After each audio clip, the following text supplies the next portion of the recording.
Hello friends, आज हम 3 metre में फुल पटियाला बनाना सीखेंगे, जिसका दोनों पार्ट हमने इस तरह से बिछा लिया है। ये 1 मीटर कपड़ा मैंने ऊपर की तरफ लिया है। 1 मीटर का लेंथ के अकॉर्डिंग मैंने 38 इंच ये काट कर ले लिया है। टोटल 3 मीटर कपड़े मेरे पास हैं। इसकी लेंथ है 37 प्लस मैं इसमें 1 इंच जो है वो ऐड कर रही हूँ। आधा इंच क्योंकि ऊपर सिलाई में चला जाता है और आधा इंच नीचे की तरफ सिलाई में चला जाता है, तो इसलिए मैं 1 इंच इसमें प्लस कर देती हूँ। तो ये हो गया हमारा 38 इंच।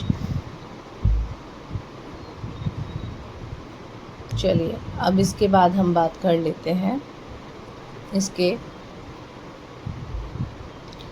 मोहरी की। तो मोहरी इसकी हमें 6 इंच रखनी है और हिप इसका 36 इंचेस है। ऐसा नहीं होता है कि जो मैं तरीका आपको बता रही हूँ आप हर साइज़ में उसको अप्लाई कर सकते हो। ऐसा बिल्कुल नहीं होता, क्योंकि हर साइज़ के लिए अलग अलग कपड़े की मेज़रमेंट चाहिए होती है। अब जैसे कि ये इसका लेंथ 37 ही है तो आराम से इसमें हो जाता है। लेकिन अगर आपका 37 से जाता है, 38 है, 40 इंचेस है, तो उसमें कपड़ा ज़्यादा लगता है। फिर उसमें ये 3 मीटर में ही फुल पटियाला आप नहीं बना सकते हो। लेकिन इनकी लेंथ कम है, हिप कम है, तो 3 मीटर में आराम से बन जाएगा। जिसमें मैं 5.5 इंच की बेल्ट ले रही हूँ। 5.5 इंच की बेल्ट लेना, तो 5.5 इंच को ऊपर की तरफ निकाल के और मैं इसका 38 इंच का निशान लगा। 5.5 इंच मैंने ऊपर से बाहर की तरफ निकाल दिया है।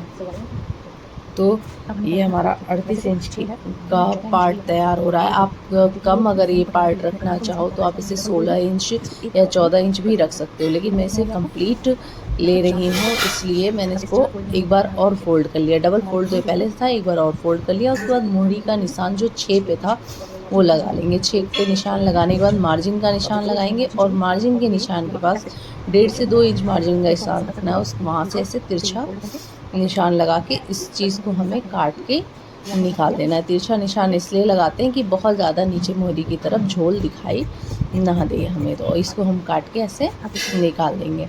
उसके बाद जो ये ऊपर वाला हिस्सा हमारा बचता है, यही हमारा कलियों का रह जाता है लेंथ।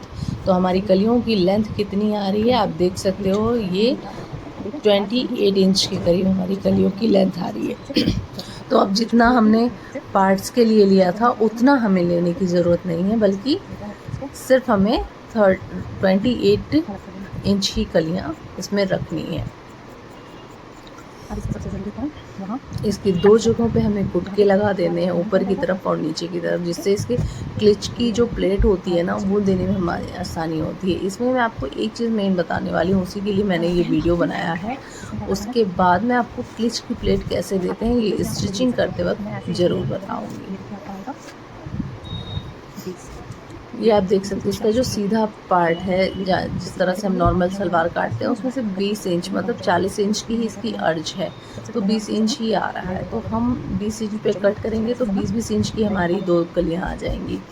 लेकिन अगर इसी को हम पूरे कपड़े को खोल कर काम करेंगे तो कलियाँ बड़ी आएंगी। तो सबसे पहले तो मैं इसे सीधा कर रही हूँ, क्योंकि कपड़ा काफ़ी तिरछा था, उनका कटिंग सही से नहीं हुई थी। तो ये इसको सबसे पहले आप सीधा कर लीजिए।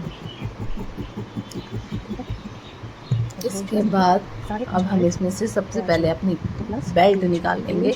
बेल्ट क्योंकि 5.5 इंच की है तो 2 इंच उसमें प्लस कर देंगे। 1.5 इंच ऊपर मोड़ने के लिए और हाफ इंच जो है वो नीचे की तरफ सिलाई में चला जाता है। लेकिन तो टोटल 7.5 हो रहा है, लेकिन मैं फिर भी 8 पे लेके चलती हूँ, क्योंकि मुझे टेलरों को सिलने के लिए देना होता है, वो आधा ऊपर नीचे कर देते हैं, इसलिए मैं आधा इंच एक्स्ट्रा लेकर ही चलती हूँ। तो ये हमने टोटल 8 इंच पे अपनी बेल्ट की कटिंग कर ली है। अब बेल्ट निकालने का तरीका होता है 36 में 10 इंच प्लस करोगे तो 46 हो गया, और 46 का आधा होता है 23 इंच। अब 23 इंच की हमें बेल्ट चाहिए होगी, लेकिन ये जो एरिया है वो पूरा 23 इंच नहीं है, बल्कि 19.5 पे आ रहा है। तो हमारा इसमें 3.5 इंच कम आ रहा है। तो 1 इंच प्लस करके, क्योंकि दोनों तरफ से ज्वाइंट लगने में कलियों में 1 इंच चला जाता है, प्लस करके 4.5 इंच का एक और टुकड़ा हम निकाल लेंगे, जो 2 पार्ट में करके निकालेंगे और दोनों साइड से ऐड करेंगे।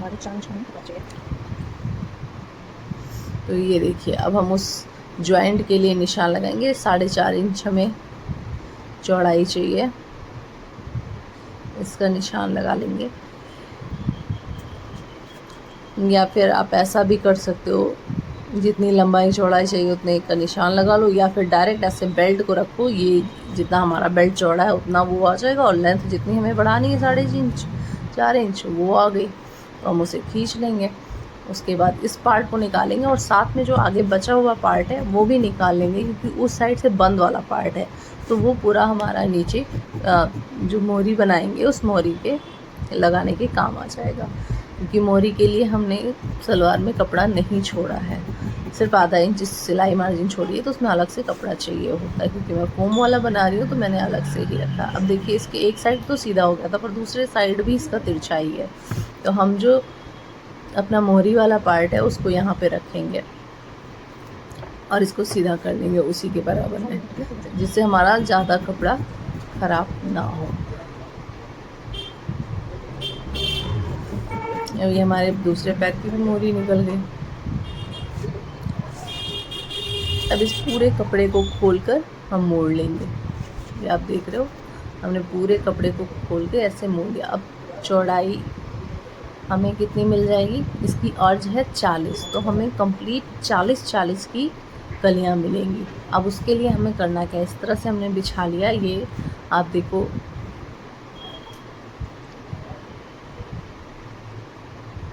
ये इसके पार्ट्स हैं, पार्ट्स को आपको इसके ऊपर बिछा लेना है। पार्ट्स को बराबर करके रखिएगा, ऊपर नीचे नहीं, वरना कटिंग ख़राब हो जाती है। तो ये हमने पार्ट्स को रखा, जो पार्ट्स का क्रॉस वाला भाग था उससे थोड़ा सा नीचे मैंने इसका निशान लगा लिया है, ठीक है। अब हमें क्या करना है, इस निशान से ऊपर की तरफ हमें अपना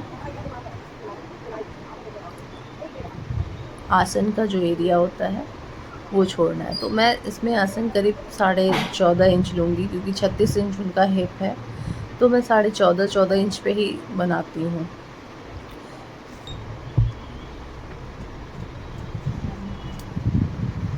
साढ़े 14 में से क्योंकि ऊपर 5.5 इंच निकल जाता है, तो नीचे 9 इंच बचता है। 9 इंच पे ही दोनों तरफ मैंने निशान लगा लिया है। अब इसमें एक बहुत ज़रूरी ट्रिक मैं आपको बताऊंगी, जो थोड़ा सा आगे चल के बताऊंगी। इन दोनों निशानों को पहले तो आप मिला लीजिए। मैं तो टेबल पे ही मिला लेती हूँ। अगर आप टेबल पे ना मिला सको तो इसे फ्लोर पे अच्छी तरह से बिछा के फिर ये वाला निशान आप लगा सकते हो, क्योंकि टेबल पे बिछाने पे बार बार कपड़े को फोल्ड करना पड़ता है, जिससे प्रॉब्लम होती है। अगर कोई नया बनाने वाला है तो वो टेबल पे डायरेक्ट सलवार को नहीं काट पाता है। सलवार को हमेशा फ्लोर पे ही रख कर काटना चाहिए। ये देखिए, यहाँ जो ज़रूरी पार्ट मैं बता रही थी वो ये 2 इंच में पीछे की तरफ जाऊँगी यहाँ भी। और जैसे कि मियानी ऐड करनी पड़ती है, इस ट्रिक में मियानी हमें ऐड नहीं करनी पड़ेगी और प्रॉपर अच्छी शेप आती है सलवार की। ये देखिए, हमारी मियानी हो गई रेडी। सलवार में इस तरीके से बनी हुई सलवार में नीचे की तरफ कोई खिंचाव नहीं आता, जैसे वो कहते हैं ना अनकम्फर्टेबल हो रहा है मियानी डाल दीजिए, तो इसमें ऐसी कोई भी कंप्लेन नहीं आती है और सलवार का लुक भी बहुत अच्छा आता है। तो जिस तरह से उस साइड मैंने 2 इंच पे निशान लगा के आपका ये बनाया है, उसी तरह से इस साइड भी 2 इंच का निशान बना के एक क्रॉस आप बना लोगे। ये ट्रिक आजमा कर देखिएगा और बताइएगा ज़रूर कि आप लोगों को मेरी वीडियो कैसी लगी, पसंद आई या नहीं। थोड़ा सा क्वालिटी प्रॉब्लम है जो धीरे धीरे मैं इम्प्रूवमेंट ले आऊँगी।